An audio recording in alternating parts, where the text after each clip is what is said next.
வங்கக்கடலில் உருவான காற்றழுத்த தாழ்வு மண்டலம் ஆழ்ந்த காற்றழுத்த தாழ்வு மண்டலமாக வலுவடைந்தது. மணிக்கு 6 கிலோமீட்டர் வேகத்தில் வடமேற்கில் நகர்ந்து வருவதாகவும் தெரிவிக்கப்பட்டுள்ளது.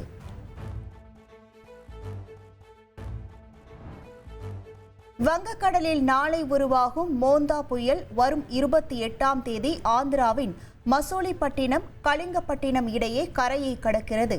புயல் கரையை கடக்கும்போது மணிக்கு 110 கிலோமீட்டர் வேகத்தில் காற்று வீசும் என்று எச்சரிக்கை விடுக்கப்பட்டுள்ளது.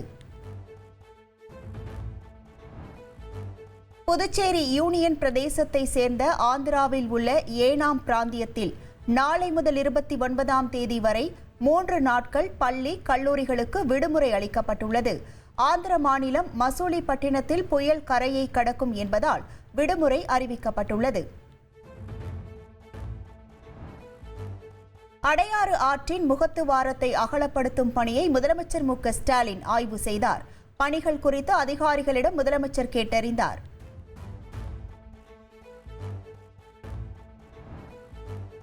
அக்டோபர் 24ஆம் தேதி வரை தமிழ்நாட்டில் 10.40 லட்சம் டன் நெல் கொள்முதல் செய்யப்பட்டுள்ளதாக அரசு தெரிவித்துள்ளது.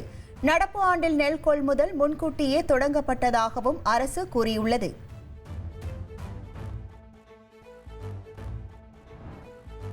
மழையில் நனைந்து முளைத்திருந்த நெல்லை பிடித்தபோது விவசாயிகளின் விவரிக்க முடியாத வேதனையை உணர்ந்ததாக எதிர்க்கட்சித் தலைவர் எடப்பாடி பழனிசாமி கூறியுள்ளார். சினிமாக்களை ரசிக்கத்தான் முதல்வருக்கு நேரம் இருப்பதாகவும் விமர்சித்துள்ளார்.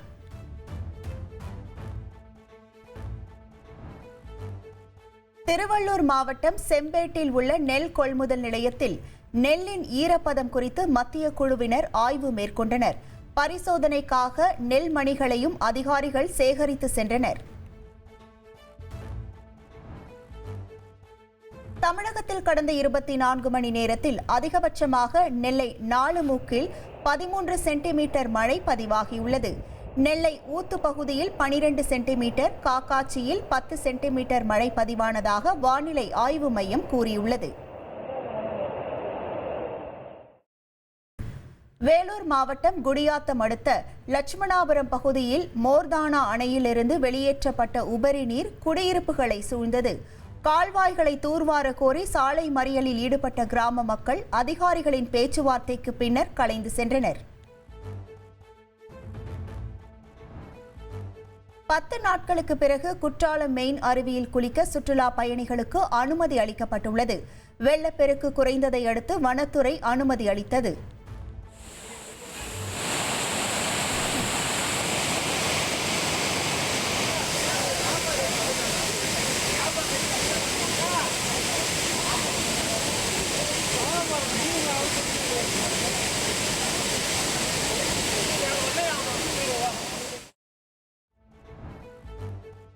குமரி மாவட்டம் திற்பரப்பு அருவியில் வெள்ளப்பெருக்கு தொடர்கிறது.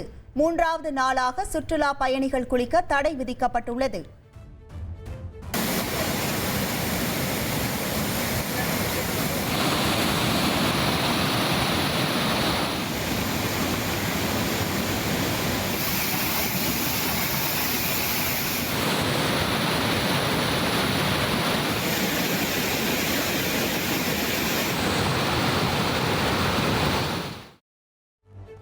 வைகை பூர்வீக பாசனத்திற்கு நவம்பர் 2ஆம் தேதி முதல் நீர் திறக்க அனுமதி அளிக்கப்பட்டுள்ளது. வைகை அணையிலிருந்து நீர் திறக்க அனுமதி அளித்து அரசாணை வெளியிடப்பட்டுள்ளது.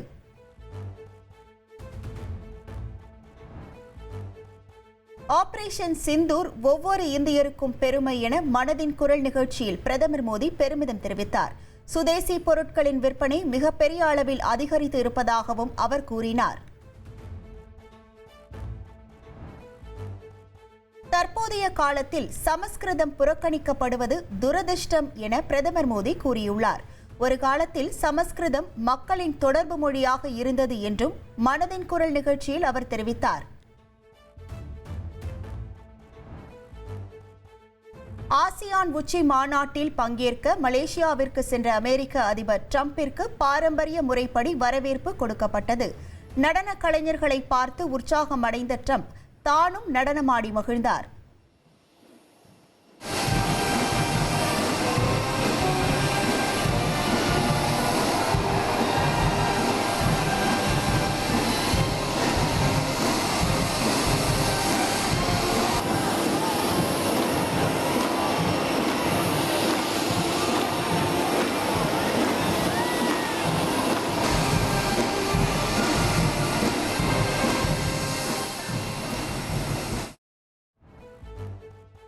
ஆசியான் நாட்டில் பங்கேற்க கோலாலம்பூர் சென்றுள்ள அமெரிக்க அதிபர் டிரம்ப் முன்னிலையில் தாய்லாந்து கம்போடியா அமைதி ஒப்பந்தம் கையெழுத்தானது.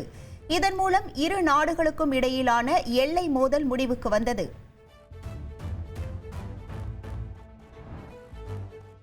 வரும் 30ஆம் தேதி தேவர் ஜெயந்தி விழாவில் குடியரசு துணைத் தலைவர் CP ராதாகிருஷ்ணன் பங்கேற்க உள்ளார்.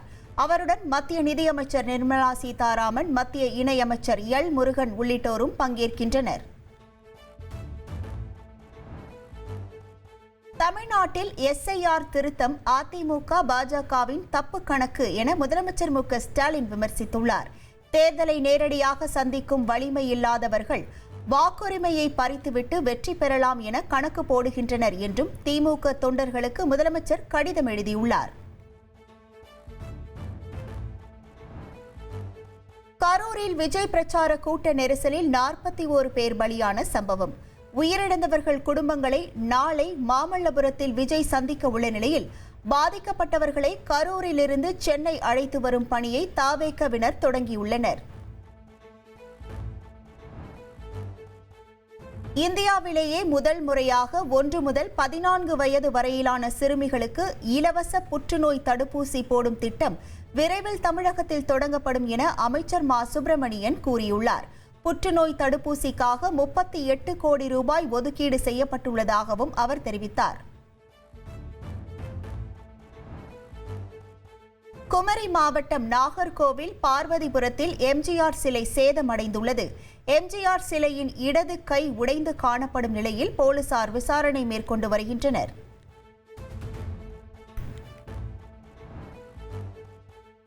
ஜார்க்கண்ட் மாநிலத்தில் உள்ள அரசு மருத்துவமனை ஒன்றில் ரத்தம் செலுத்தப்பட்ட 5 குழந்தைகளுக்கு HIV தொற்று கண்டறியப்பட்ட சம்பவம் அதிர்ச்சியை ஏற்படுத்தியுள்ளது.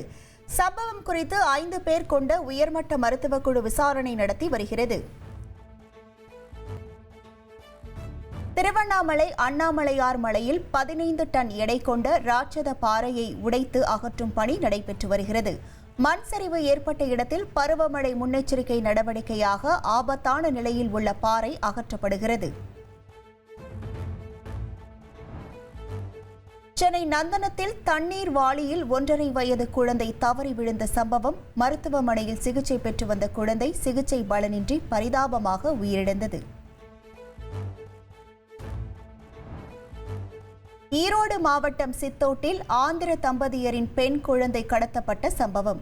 குழந்தை கடத்தல் கும்பல் குறித்து தகவல் தெரிவித்தால் சன்மானம் அளிக்கப்படும் என மாவட்ட காவல்துறை தெரிவித்துள்ளது.